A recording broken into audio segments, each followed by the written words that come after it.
You're listening to the Murder Speaks podcast, the show that spills the tea about true crime. Here's your host, Wendy Hinbest.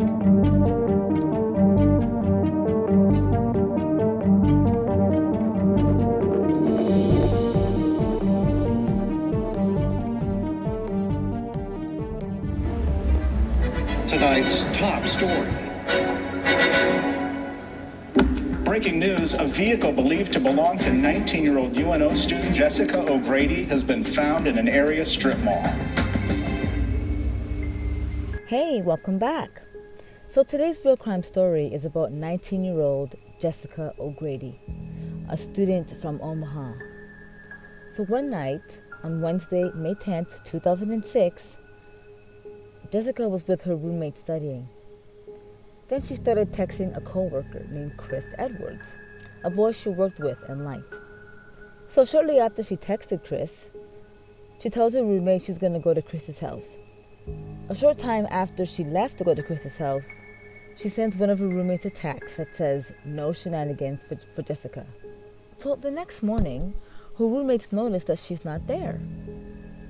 So her friends went to the restaurant where she worked with Chris Edwards.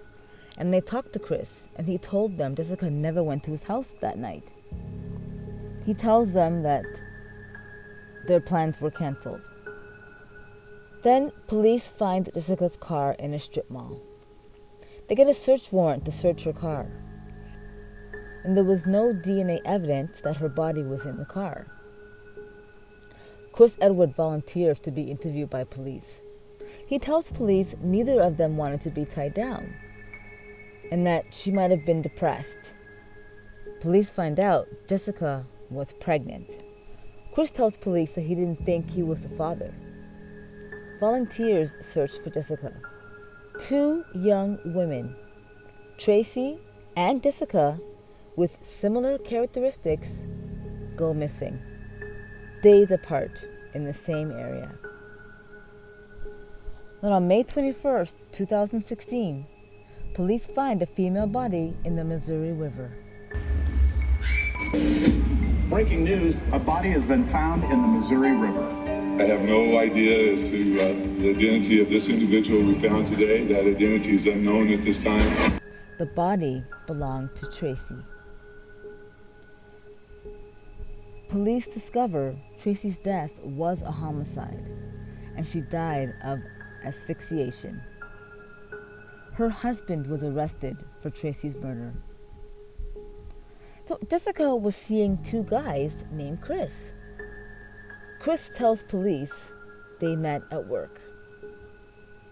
He tells police the baby can't be his because they have not been seeing each other long enough.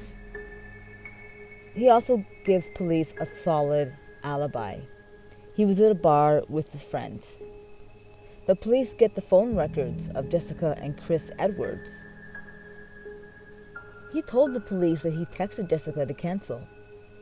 But when the police go through their phone records, they realize that there's no text from Chris to Jessica that night. However, they notice he did send her a text the next day asking why she didn't come over. The police searched Chris Edwards' room. There was a huge blood stain on the mattress and the walls. They also found a couple of garbage bags with blood-stained towels. They see Chris on a surveillance camera buying poster paint, whiteout, and shoe polish, which he used to try to cover up the blood on his ceiling.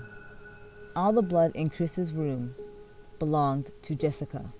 They didn't arrest him at first because they didn't have a body. Police find out that Chris was seeing another girl who was pregnant, and it was a more serious relationship.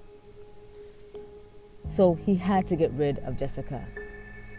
The day Jessica went missing, Chris went golfing with his friends during the day. Then at night, Jessica went to Chris's house. They started having sex, and then for some reason they stopped. Then Chris decided to kill her. A jury found Chris guilty, and he was sentenced to prison for the rest of his life. And to this day, they still don't know where Jessica's body is. Wow, I can't believe they still don't know where the body is. Well, thank you so much for joining me on today's Real Crime Story. If you like it, please share it and subscribe. And if you are a true crime addict like me, check out my store, crystalkiss.com, for some murder merch. I sell t-shirts, hoodies, and leggings. Also, check out my YouTube channel for more real crime stories. Thanks for listening. Bye.